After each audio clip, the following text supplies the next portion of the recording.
The illusion of wealth. What if the secret to luxury wasn't the product, but how it makes you feel before you even own it? Because here's the hidden truth. Luxury brands don't sell watches, handbags, or cars. They sell emotions. They sell belonging, status, identity, and they do it so effectively that your brain rewards you with a sense of wealth just by looking at them. This is not marketing. It's psychological architecture. Today, we're pulling back the velvet curtain on how luxury brands manipulate your mind, how they create desire before logic even enters the room, how they make you feel rich before you spend a single cent, and how, in the end, they make you part of the product. So the question is, are luxury brands really selling perfection, or are they selling you back to yourself? Where luxury begins. Luxury has existed for as long as civilization. In ancient Egypt, gold jewelry and rare fabrics weren't about comfort. They were about status. In the courts of Europe, powdered wigs and silk weren't practical. They were statements of dominance. Luxury was never about utility, it was about symbolism. But the modern luxury industry, the one we know today, began in 19th century Paris. This was the birth of the brand. Houses like Louis Vuitton, Hermès, and Cartier discovered something revolutionary. If you attach craftsmanship to a name, that name becomes a currency of its own. The product became secondary.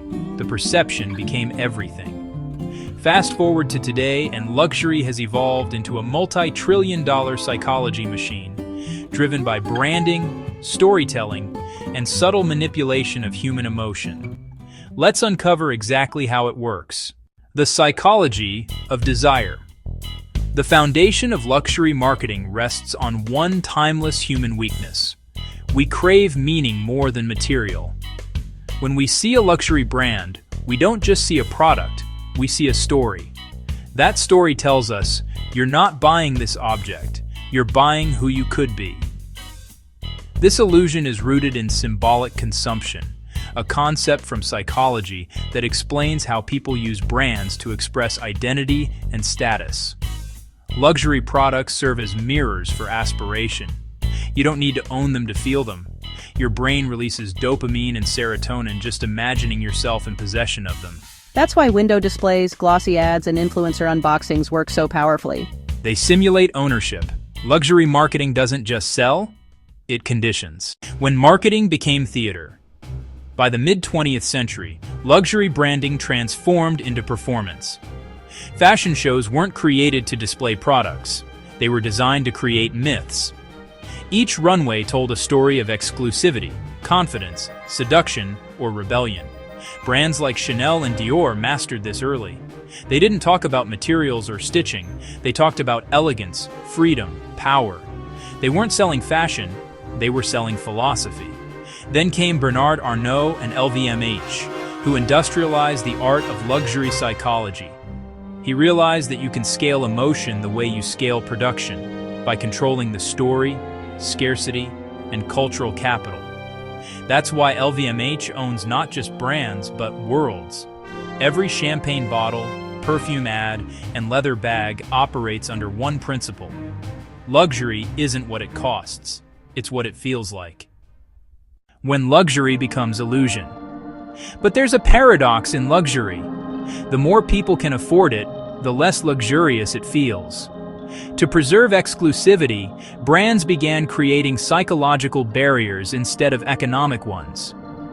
They introduced limited editions, invite-only experiences, wait lists for iconic products, and storytelling that says, if you know, you know. These weren't just marketing tricks. They were social filters. Scarcity now lives in perception. Even mass-produced luxury feels rare if it's marketed as untouchable. That's why walking into a boutique feels like entering a temple. Quiet music, perfect lighting, staff who treat you like royalty. It's not a store. It's a stage designed to make your ego feel expensive. You haven't bought anything yet, but your brain has already released the reward chemicals associated with wealth and power. That's how luxury makes you feel rich before you buy. When everyone wants in. As luxury became emotional currency, something unexpected happened. The market democratized. Middle-class consumers wanted access to the feeling of luxury without the price. Enter affordable luxury. Brands like Michael Kors, Coach, and Tory Burch capitalized on aspiration at scale. Social media amplified this further. Suddenly, luxury wasn't a private world. It was a public performance. Influencers, fashion vloggers, and lifestyle photographers became ambassadors of illusion. They didn't need to own a mansion and just to look like they belonged in one. Platforms like Instagram and TikTok blurred the line between authentic wealth and aesthetic wealth. The luxury fantasy became democratized, but also diluted. Brands responded by leaning even harder into psychological exclusivity. Private events, hidden collections, client-only experiences. The product no longer mattered. The access did. Luxury had officially become an emotion for rent.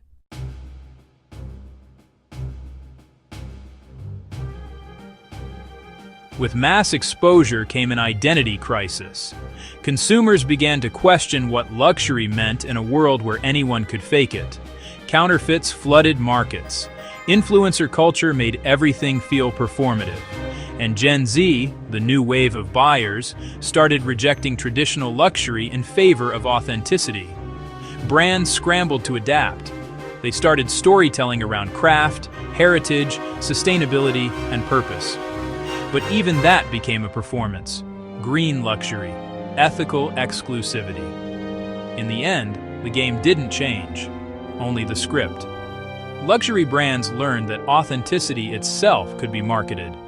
And ironically, the more they sold realness, the more artificial it became. Digital luxury and the virtual rich. The next evolution of luxury doesn't exist in boutiques. It exists in pixels. Digital fashion, NFTs, and metaverse collaborations have redefined what ownership even means. You can now pay thousands for a digital handbag you'll never touch, because it represents status online. For Gen Z, this isn't strange. Your online identity is your primary reality. Luxury has followed. Even tech companies, Apple, Tesla, and Bang & Olufsen, operate like luxury brands. They sell minimalism, belonging, and taste. When you unbox an iPhone, it feels sacred. That feeling isn't accidental, it's engineered. The digital world has made luxury omniscient, available to see, impossible to own, and irresistible to desire.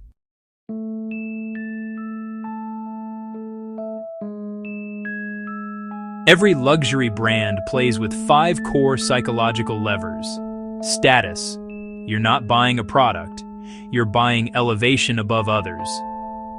Identity. People like us use things like this. Belonging disguised as exclusivity. Scarcity. The less accessible it feels, the more valuable it becomes.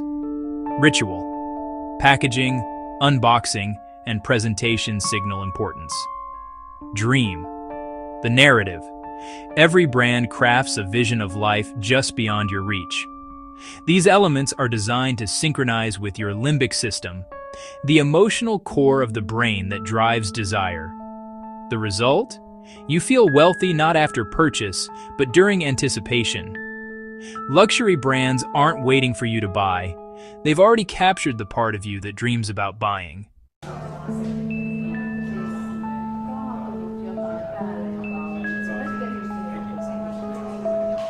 Studies in neuroeconomics reveal that the brain's reward centers activate when viewing luxury imagery, even before ownership. The mere act of imagining yourself wearing, holding, or being associated with a luxury product triggers dopamine release identical to small-scale pleasure or success. In simpler terms, luxury makes you feel like you've achieved something without actually achieving it. That's the brilliance and the danger of premium psychology. You're not just buying a product, you're buying a feeling of self-worth. And like all feelings, it fades, forcing you back for another hit. Luxury is, in a sense, beautiful addiction.